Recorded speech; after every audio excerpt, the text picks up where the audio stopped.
having never been to America, you're multi-generational descendants of Confederates who fled the United States in 1860 something, and now here you are going to America for the first time in like 100 plus years. I told Dan Coleman, well, where's your garage? Carriage for car? Yeah. Garage for a car. Oi, tudo bem? Tudo bem. Você é brasileiro? Sim. Qual parte no Brasil? Eu nasci no Paraná, passei uma temporada em Minas Gerais e eu estou em São Paulo desde 70. Você fala inglês também?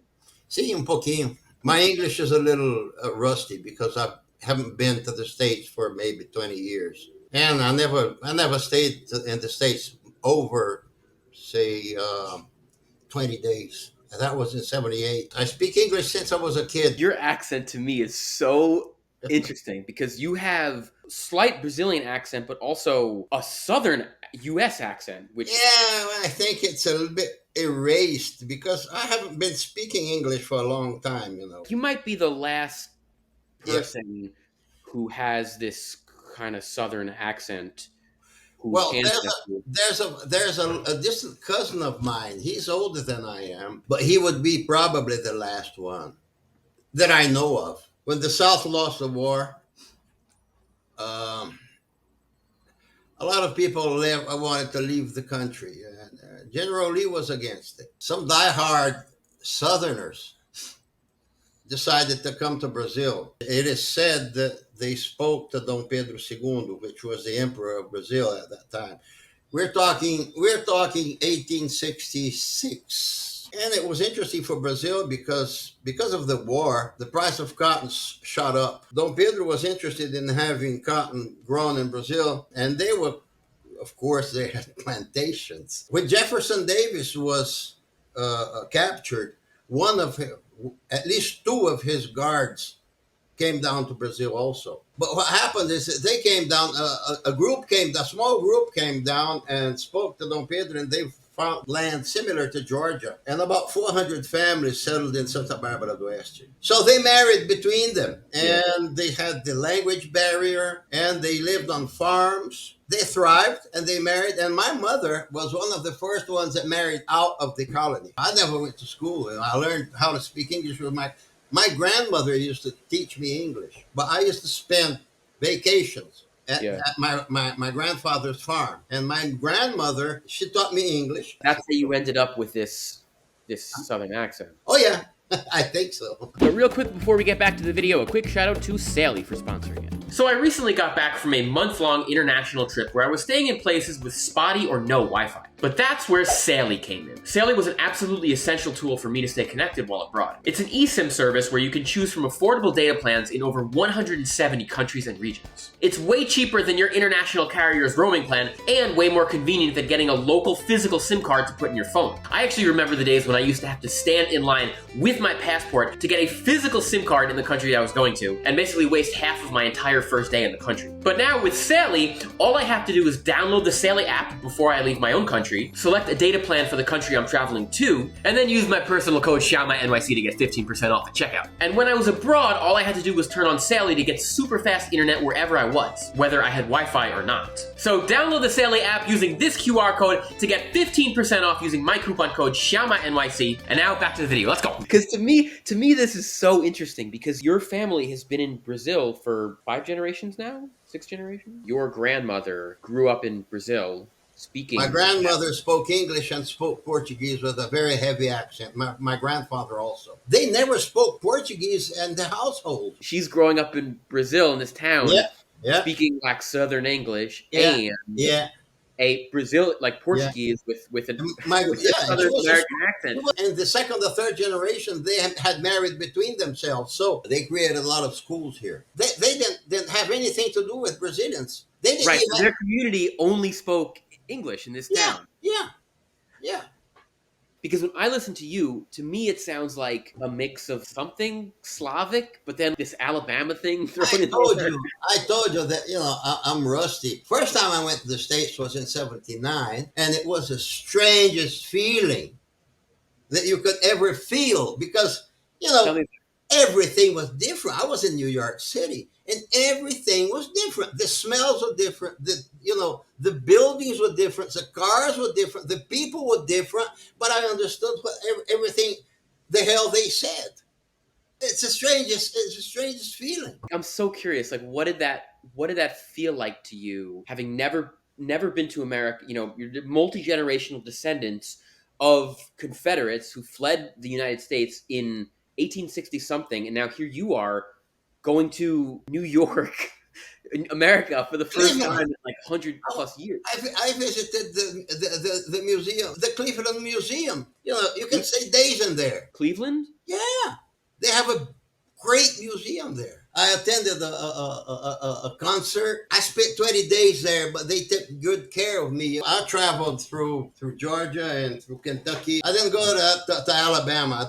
I would have liked to go to Alabama because my great grandparents came from Alabama also. When you went to America, what did Americans think of your accent? Like, where do they think you were from? They thought I spoke very good English. In fact, I had a bank manager down here some about a year or two ago. He said I spoke better English than he did. I'm not sure. And the first time I went to New York, I picked up a cab, and the cabbie was an Indian, the guy that used a turban. Yeah, right. Probably Sikh. Huh? Probably Sikh. Probably Sikh. And I asked him, where do you think I come from? He looked at me. I had a big nose, and he said, probably from Egypt. So they don't place me. If they don't know anything about me, they can't place me. They don't know what the hell I am. Did it feel in some sense to you like coming back to a long lost homeland in any way? No. But I was very emotional because I visited several battlefields. And in one of them, I wandered away from the track, and I stumbled on the place where my great great grandfather was standing there with Longstreet. the Battle of Chickamauga. Are there any unique phrases or expressions that you still remember, or that maybe you use personally? My grandmother used queer. She said she used to say, so and so is a queer man, which is a strange man. And she used the word naturally. It didn't mean that. Yeah. It didn't mean anything. The exception that it has today. I went to the States once in Georgia, and I told Dan Coleman, well, where's your garage? Carriage for car? Yeah. Garage for a car. You must remember, they came here before there was a motor car, an automobile. Uh-huh. The queer thing, I remember that very clearly because the queer thing. Yeah. It sounds like 18th century Victorian English. Yeah. Thing about this matter is, I like the way you say what, like what, or where. There's a little bit of like a where or what. Yeah. Well, my cousin is named Robert Lee, but he won't have anything to do. He won't have anything to do with the Confederates. Yeah, he speaks English. Does your cousin speak English like you do? Yeah. Yeah. Wow. So there's still some people who speak like this. Oh, we're probably the last ones. And he speaks English with me when we're in public to show off. Really. And we were arguing yesterday. We were arguing about. I said it's alimony, and he said no, it's alimony. I said no, I think it's alimony. No, it's alimony. Then he sent me an internet thing that spells out the word and says alimony. But alimony might be a regional pronunciation. Could be, but I heard it down Charlie Harper when they're discussing the alimony of his brother. Charlie Harper? Yeah. 2.5 Men. The series. Yeah, I've heard of it. You've heard of it? I'm a big fan. I watched it maybe 5 or 6 times, the whole thing. He was my hero. Does he pronounce it like alimony? Yeah, no, he pronounces it as alimony, yeah. anymore. When you watch these American TV shows these days, Oh, they hate me because I put it in the English. I hate dubbed stuff. I hate it. I can't imagine. I can't imagine John Wayne speaking Portuguese. It's hideous. It's ridiculous. to the rest of your families, they're like, no, we want to see this in Portuguese dub, but you Well, insist you on can English. watch it there. I'll go and watch it some of the place. I'll put the thing. What do you call it? The legendas. What's in legendas? Subtitles? Huh?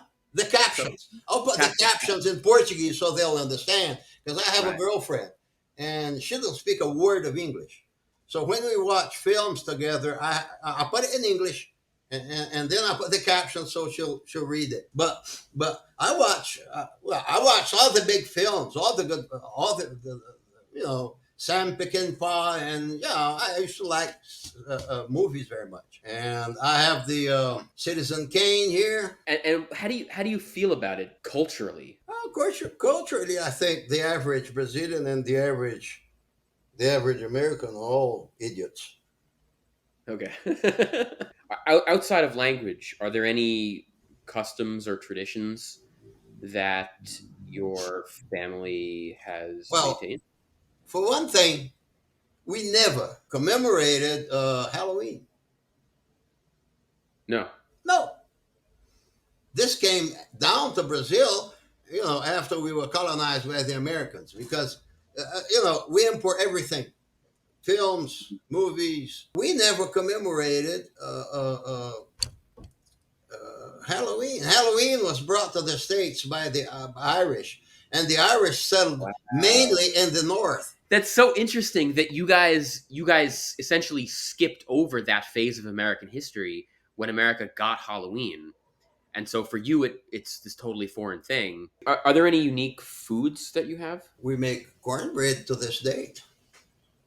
You still make cornbread. Oh yeah, my daughter makes cornbread. I make cornbread. Really? Yeah, That's amazing. we make baked beans also.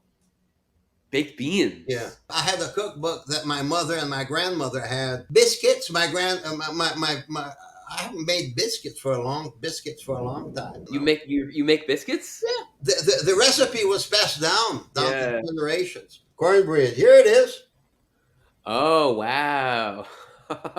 Yeah. When I went to the States, I had what's the name of that chain that makes typical Southern food? Oh, there's a few. Waffle House, Cracker Barrel. Cracker Barrel. Yeah, Cracker Barrel. Cracker Barrel. You And went to Cracker Barrel. and What did you think of the food at Cracker Barrel? well, we didn't have that kind of food here. We had cornbread and what's the thing you make with corn that's real yellow and you have it at home. Porridge? Now porridge is in English. I forgot the name, but my grandfather used to have it. Grits.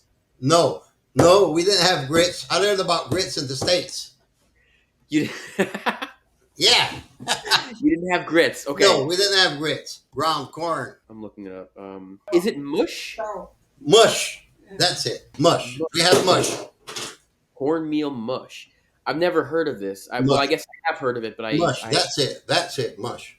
And he used to give it to the dogs, and we used to have mush also. Okay. And then you never had grits, but you first learned No. about grits. First time America. was in the late '80s when I went. First time I went to the States. So grits may be one of those like not even really truly off. Like they may have come later. Grits after you is guys. potatoes, isn't it? It's made out of potatoes. Wait a minute, my daughter was on the phone. Wait, filho. Do you ever speak to your daughter in English? No. No. No. What does it feel like for you now to be one of the last few people who speaks English like this? I'm 73 years old. The feeling is that you're. I don't believe here nor there. You don't belong. You don't have the belonging. I guess I don't know how you would describe your own identity. Do you feel Brazilian, American, Confederate? I feel Brazilian, but I talk about the Brazilians also, and the Americans. Oh, look, you guys are crazy. You're all crazy. The Americans are completely out of their minds. They just run around and kill everybody. One of the things I admire I admire and the Americans is their sense of taking advantage of space. You have large things. One day I walked for over half an hour in a parking lot, in Boston. You know, Yeah, that's well, I don't want to talk too much about politics in this, but I'm just curious, do you have any thoughts on American politics these days? sometimes I'm a Democrat, sometimes I'm a Republican, depending on what we're dealing with. You could have two worse candidates. You know? But I'm a translator. I have no political action. If people need some translation work, where should they go? I have Thank a website. It's bettertrans.com.br. Okay. That would help a lot.